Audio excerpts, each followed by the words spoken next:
Salut tout le monde, très urgent. Aujourd'hui, mercredi 24 septembre 2025. Dans la localité de San, un camp militaire de l'armée malienne a été incendié par les terreaux. Deuxième mois, à 30 km de Bamako, les terreaux ont enlevé des citoyens émiratis et un citoyen iranien. Je vous ai dit, ça c'est à 30 km de Bamako. Dans ma première vidéo d'aujourd'hui, je vous ai dit qu'ils sont les terreaux sont en train d'encercler Bamako. Ils sont maintenant dans la localité de Sanankoroba.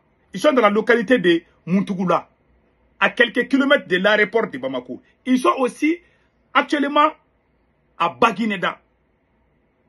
Non loin, voilà, ils sont déjà à Baguineda. Donc maintenant, qu'est-ce qui se passe aujourd'hui? Vers la région de Kaï aussi, ils ont récupéré beaucoup de matériel militaire, beaucoup de camions, des camions de transport de l'armée malienne. J'ai vu ça, mais je ne vais pas montrer ça. Les renforts viennent de la Mauritanie, les renforts viennent de l'Algérie. Partout où ces gens-là viennent, ils amènent des renforts. Leur mode opératoire, c'est ça. Quand ils viennent, ils peuvent faire un mois. Ils sont en train de se préparer avant de faire l'assaut final. C'est comme ça ils ont pu couper. Au moment où je vous parle, ils ont coupé la frontière avec le Sénégal, c'est fini pour le moment. La frontière avec la Mauritanie, ça c'est sous contrôle des terreaux. La frontière avec la Côte d'Ivoire, ils ont le contrôle de là-bas aussi.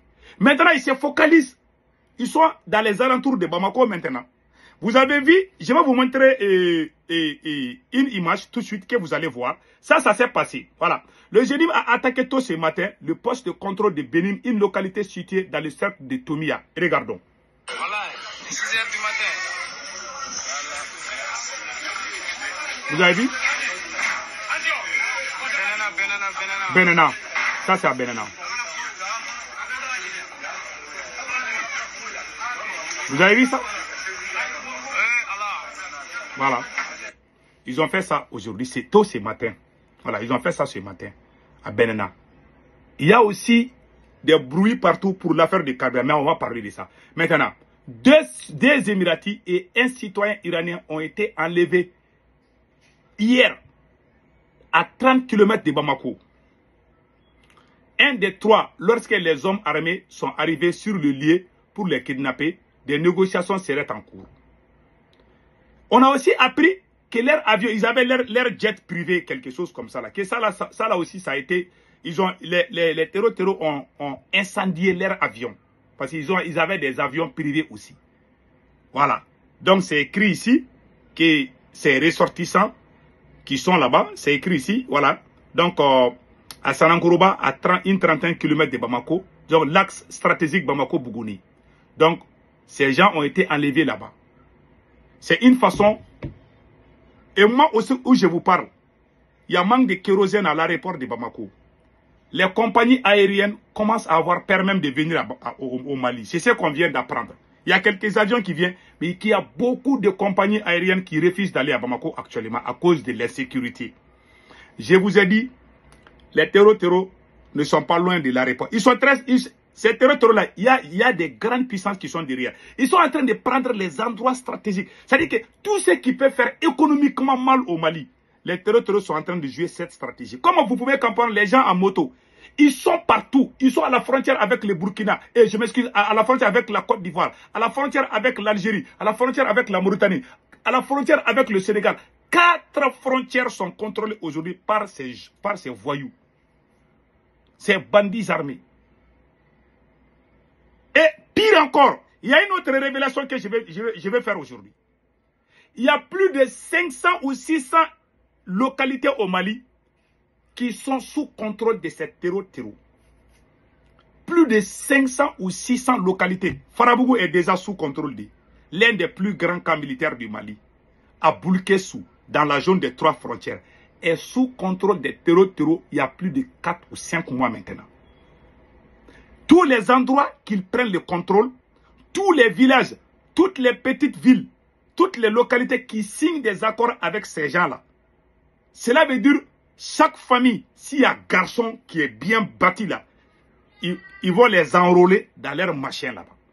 C'est-à-dire, à chaque fois que vous attendez que telle localité a signé des accords avec des terreaux, ça veut dire qu'ils sont ensemble contre le Mali. Voilà les conséquences. Voilà pourquoi moi je dis qu'on doit tout faire pour chasser ces gens. Si jamais ils durent là-bas, nos propres enfants vont prendre les armes contre nous-mêmes. Et la guerre va être très difficile. Voilà ce qui se passe. Ils sont en train d'enrôler des citoyens de ces pays dans leur armée terreau pour combattre leur propre pays. Voilà ce qui se passe. Pendant ce temps, à Bamako, Assimi Goïta est en train de faire la pluie et le beau temps. Pendant ce temps, à Bamako, Assimi Goïta est en train d'arrêter des officiers supérieurs de l'armée malienne. Pendant ce temps, Assimi Goïta a le problème même à gérer l'armée. Pendant ce temps, Assimi Goïta empêche le ministre de la Défense de faire son travail. En 2021, 2022, 2023, c'est l'armée malienne qui allait les chercher. En ce moment, on était ensemble. En ce moment, il y avait les stratèges, il y avait des gens bien intelligents qui travaillaient. Aujourd'hui, si vous voyez que les gens partent du Mali aujourd'hui, ce n'est pas à cause d'Assimi Goïta seul. C'était une équipe. C'était un pouvoir civilo-militaire avec le M5 et les militaires.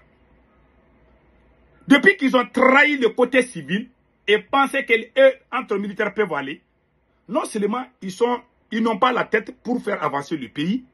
Deuxièmement, il y a des sérieux problèmes entre eux-mêmes. Il n'y a aucune nation sur cette planète où seulement militaire seul peut diriger les pays. Il n'y en a pas.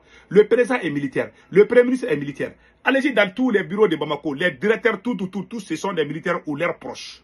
S'ils ne sont pas militaires, ce sont les familles des militaires. Ils ont clanisé le pays. Ils ont détruit le pays. Voilà pourquoi, quand ils ont commencé leur trahison là, en 2024, les terroristes ont commencé à avoir la force. Les gens qui sont intelligents, tu n'as pas besoin d'aller à l'école pour comprendre cela. Moi, j'aime mon pays. J'aime l'armée malienne. J'aime l'AIS. Mais la vérité est là. Aimons la vérité. Assimi a trahi la révolution. Voilà pourquoi aujourd'hui, il y a tous ces problèmes. Vous savez, Dieu ne dort pas. Hein. Aujourd'hui, il est humilié. Aujourd'hui, le pays a les rouges partout. Maintenant, si les terroristes commencent avec ces enlèvements-là, les terroristes se renforcent aussi. Ils ne dorment pas. Hein. Ils sont en moto. Vous les voyez en moto comme ça là. À chaque endroit qu'ils viennent. Par exemple, ils sont à Montougoula, à Bamako. Les gens savent que les terroristes sont aux alentours de Bamako. Ils peuvent faire un mois. Ils ne touchent pas Bamako. Mais les jours qui sont préparés, ils ont eu les renforts, ils ont eu des matériels, ils sont aidés par les grandes puissances. Les jours qui sont prêts, ils vont lasser l'assaut final. Qui pouvait imaginer que ces gens avec les motos seulement peuvent contrôler 4 frontières pendant que nous on est en train de montrer des armes lourdes à Bamako là-bas là. Ah, le Mali est puissant pendant que le pays est coupé. Pendant que le pays, l'armée même sait où se trouvent ces gens-là. Ils ne sont pas cachés. Hein. Ils sont là, on sait là où ils se trouvent. Donc vous prenez l'avion, vous allez les bombarder et puis le pays est libéré. Mais vous êtes là à Bamako en train de faire, nous montrer de n'importe quoi. Et quand on part, ils vont nous insulter. Ah, vous êtes des apatrides. Moi, je ne suis pas apatride. Je vous ai toujours dit. L'ennemi numéro 1 de la révolution, c'est la confusion.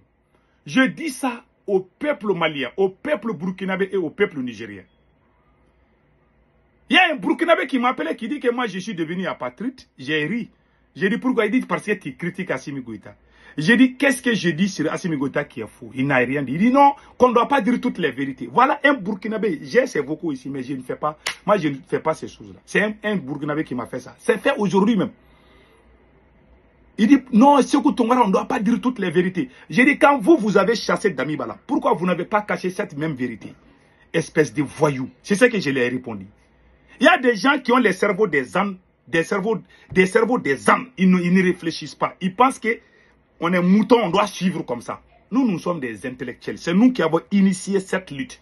Ce n'est pas Assimi Goïta qui a initié cette lutte. Ce n'est pas Capitaine qui a initié cette lutte. Et ils sont venus nous trouver dedans. Ils sont en train de faire notre combat. On les aime, on les accompagne sur la base de la vérité. Ce n'est pas eux qui nous ont appris à être panafricains. Ce n'est pas Assimi Goïta qui nous a appris à être panafricains. Ce n'est pas Capitaine qui nous a appris à être panafricains. Si vous avez appris avec eux là, ça veut dire que vous êtes des moutons.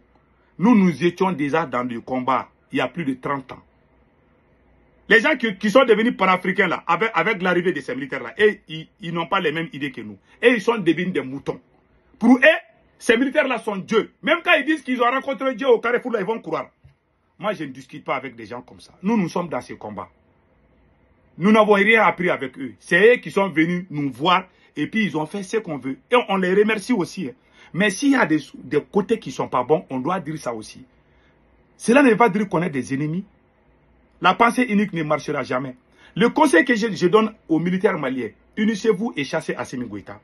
Sinon, c'est fini pour le Mali. Je lance un appel à tous les militaires patriotes du Mali.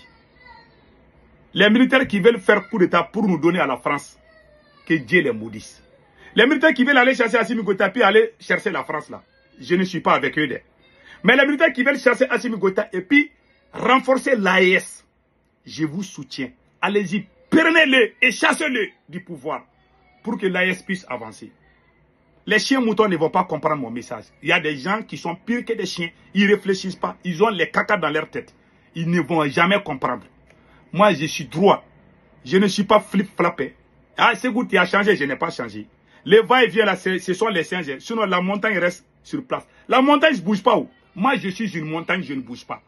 Je suis droit dans mon combat. Je suis anti-politique française. Je n'ai pas changé d'une seule seconde. Je suis anti-politique française. Je suis dedans depuis que vous n'êtes pas nés. Depuis que vos mamans ne sont pas mariées, je suis dans ce combat. Des petits voyous se lèvent, ils sont devenus vidéomans il n'y a même pas 1 an, 2 ans. Ils vont essayer, qui vont venir s'asseoir, qui vont faire analyse. Ah, ce goût-là, il est ça, il est. Et puis ils mentent quoi. Même Dieu n'aime pas mensonges. Il y a tellement de mensonges dans l'AES. Si vous n'arrivez pas les propagandes, les mensonges là, on n'ira nulle part. Travaillons sur la base de la vérité. Mensonges là, c'est interdit dans le Coran, dans la Bible. Travaillons dans la dignité, main dans la main. L'AES va avancer. Que Dieu bénisse l'AES. Ma dernière parole, je demande aux militaires patriotes du Mali, chassez Assimi Goïta. Il faut venir chasser Assimi Goïta. C'est mon conseil à tous les bons militaires du Mali. Si vous croisez les bras, c'est fini. Assimi Goïta empêche le ministre de la Défense de faire son travail. Tout le monde est unanime dedans. Même le jour de la fête du 22, est-ce que vous aviez Assimi Goïta avec le ministre de la Défense? Non. Il y a d'autres secrets dedans que je ne vais pas dire ça aujourd'hui. Les remaniements ministériels là, on a appris qu'Assimi Goïta avait se débarrasser du ministre de la Défense. Mais on n'a pas eu la confirmation. C'est ce qui est sur la table. Voilà les nouvelles d'aujourd'hui. Que Dieu protège le Mali. Que Dieu protège l'AES aussi. Vive le Mali, vive l'AES. À bas les apatrides, à bas les traîtres. Ciao, ciao.